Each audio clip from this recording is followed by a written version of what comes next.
While American automakers are sweating over new tariffs, Toyota's quiet strategy of building more in America is giving them a massive advantage. Along with focusing on local production and keeping a strong presence in the US, Toyota has benefited from many models still being imported from Japan. Unlike his colleagues, Toyota CEO is quietly celebrating Trump's tariffs because the Japanese automaker is winning big in the long run.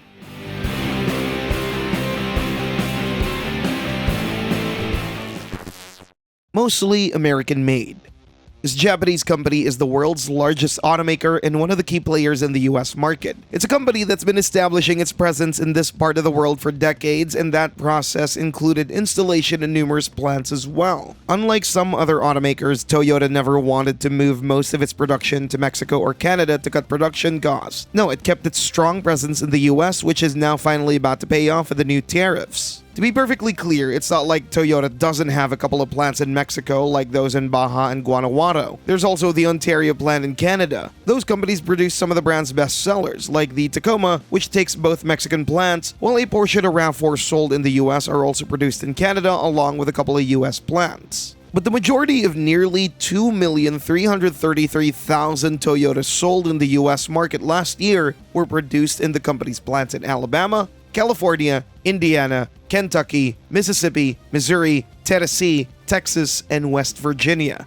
Toyota currently operates in 10 US plants across the states, so despite the Japanese badge, the fact is that most Toyota models are actually more American-made than their American badge counterparts. For that reason, it's pretty clear that Toyota CEO is quietly celebrating Trump's tariffs because the majority of its products won't be affected by them all that much. At least not as much as in the case of American automakers like Ford and GM. Because for a long time, models like the Tundra, Camry, and Highlander have been more American-made than their American rivals. Even if we strictly talk about models assembled in American plants, Ford and GM usually source more parts from Canada and Mexico. Canada is particularly interesting in this case because things are so intertwined that certain components, especially those made from aluminum or steel, cross the border several times before they're ready to be installed. Toyota, on the other hand, is more oriented to local suppliers. With that in mind, no one's surprised by the statements Ford and GM officials have been giving lately. Farley stated that Ford could manage a few weeks of tariffs, but once they're done with the supplies, new imports would wipe out the company's profit and slow down economic growth. Farley also said that most of his extra costs would be passed to customers, so it doesn't surprise that many experts estimate that with new tariffs, an average $25,000 car would cost $6,250 extra. With massive financial strain due to electrification, it's clear that no American automaker can deal with such a massive extra cost in any other way than increasing the prices of their models. In the long run, the only sustainable solution would be to relocate those factories back to the US, as both Ford and GM officials have been talking about that as part of a plan to deal with tariffs lately. Japan import models.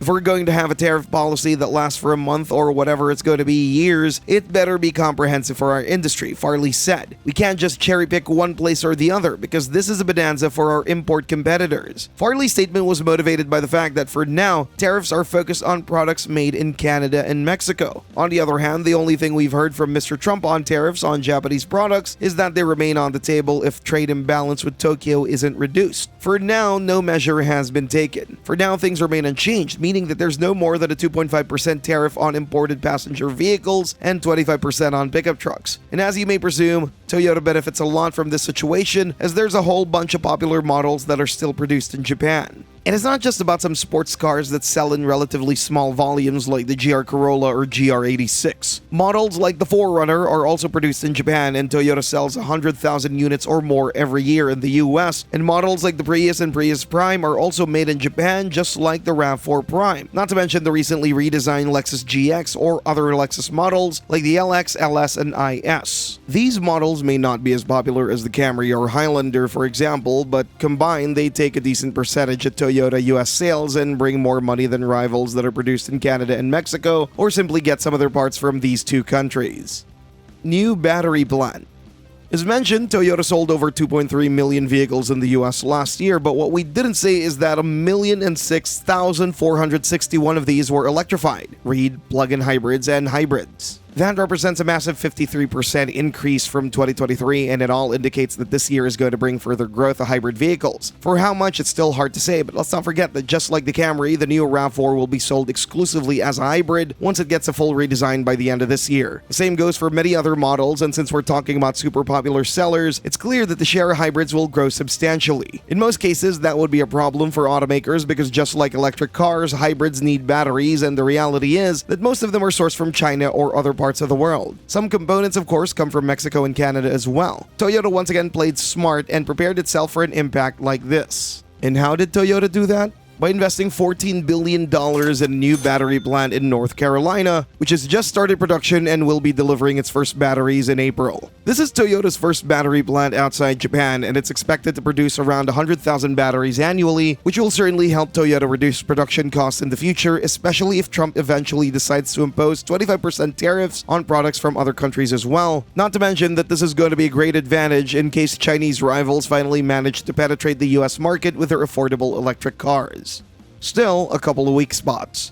It's clear that in the long run, Toyota will have an advantage over American car makers, but let's be completely straight. It's not like everything's just perfect in the world's largest automaker. There are a few things that Toyota will have to sort out to avoid the negative impact of new tariffs. Before anything else, it'll have to sort out the problem called the Toyota Tacoma. This midsize truck enjoys the reputation of being by far the best-selling model in the class, but the only problem is that it's made in Mexico. Before the last redesign, it was also built in the US, but then Toyota decided to relocate that part of production to Mexico as well. So all models are now produced in two plants, Baja and Guanajuato. This means that soon enough, the Tacoma will have to face new tariffs. In other words, it'll have to get more expensive, and that's not good, considering that the new generation already faced criticism for several reasons. One of them is about reliability issues, considering that the new 8-speed automatic transmission is prone to failures, while there have also been complaints about the front differential in 4-wheel drive models, as well as complaints about the overall build quality. Furthermore, customers are already unhappy with the pricing of the new generation. The base price got higher, while range-topping models, especially off-roaders like the TRD Pro, have been criticized in particular because of Toyota's decision to sell them exclusively with the expensive hybrid powertrain, which skyrocketed their prices when compared to their costs before the redesign. At the same time, the situation with rivals is a bit different than in the full-size class, where you have the Mexican-made Ram 1500s and Silverados. In the midsize segment, you have the Chevy Colorado that's assembled in the US, not to mention that the Jeep Gladiator comes from the legendary Toledo Assembly Complex in Ohio. Moreover, even with the Japanese badge, the Honda Ridgeline has been enjoying the status of the most American-made pickup in the US for years. All this indicates that the Tacoma is going to be affected more than some of its key rivals and bring a bigger price increase. So we may presume that most of that extra cost will be compensated in the way that other models from Toyota's lineup will get more expensive as well. In other words, the whole Toyota lineup is going to get more expensive. It's just that it won't have to bring increases as big as most of its rivals. We shouldn't exclude the possibility of Toyota moving the Tacoma's production back in the US either at some point in the future.